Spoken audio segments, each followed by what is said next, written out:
A Course in Miracles, Chapter 8, The Journey Back.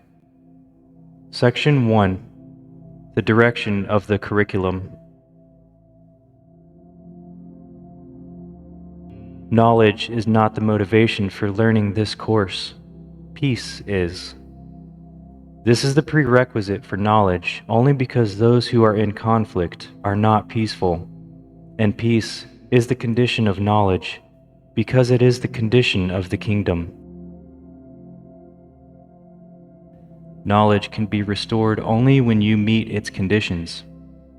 This is not a bargain made by God, who makes no bargains. It is merely the result of your misuse of His laws on behalf of an imaginary will that is not His. Knowledge is His will. If you are opposing His will, how can you have knowledge? I have told you what knowledge offers you, but perhaps you do not yet regard this as wholly desirable. If you did, you would not be so ready to throw it away when the ego asks for your allegiance.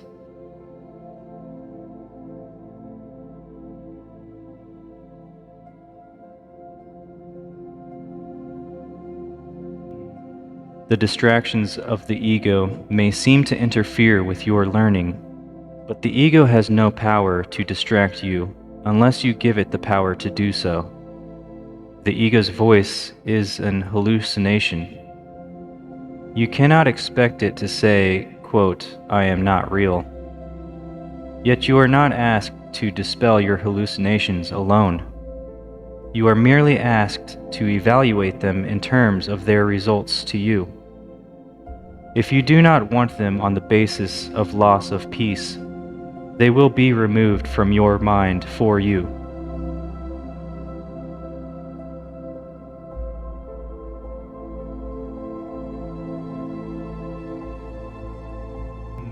Every response to the ego is a call to war, and war does deprive you of peace. Yet in this war, there is no opponent. This is the reinterpretation of reality that you must make to secure peace, and the only one you need ever make. Those whom you perceive as opponents are part of your peace, which you are giving up by attacking them. How can you have what you give up? You share to have, but you do not give it up yourself. When you give up peace, you are excluding yourself from it. This is a condition so alien to the kingdom that you cannot understand the state that prevails within it.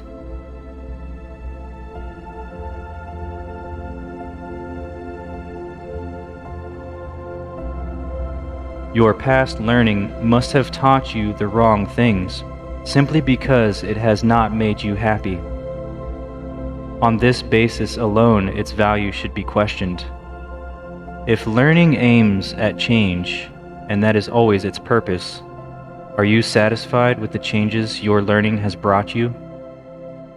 Dissatisfaction with learning outcomes is a sign of learning failure, since it means that you did not get what you wanted.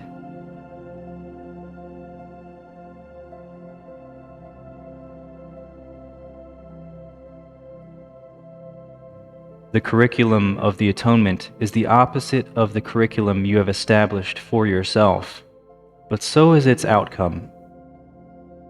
If the outcome of yours has made you unhappy, and if you want a different one, a change in the curriculum is obviously necessary.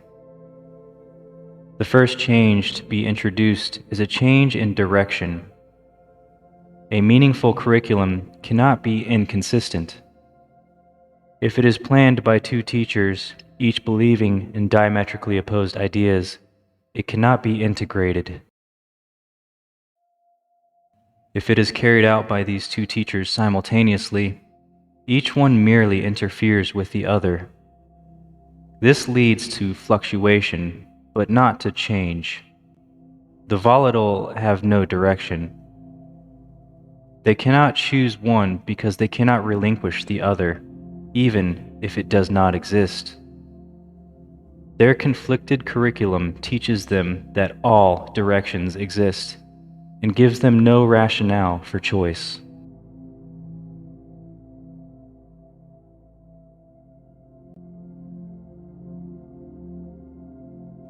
The total senselessness of such a curriculum must be fully recognized before a real change in direction becomes possible. You cannot learn simultaneously from two teachers who are in total disagreement about everything. Their joint curriculum presents an impossible learning task. They are teaching you entirely different things in entirely different ways, which might be possible, except that both are teaching you about yourself. Your reality is unaffected by both, but if you listen to both, your mind will be split about what your reality is.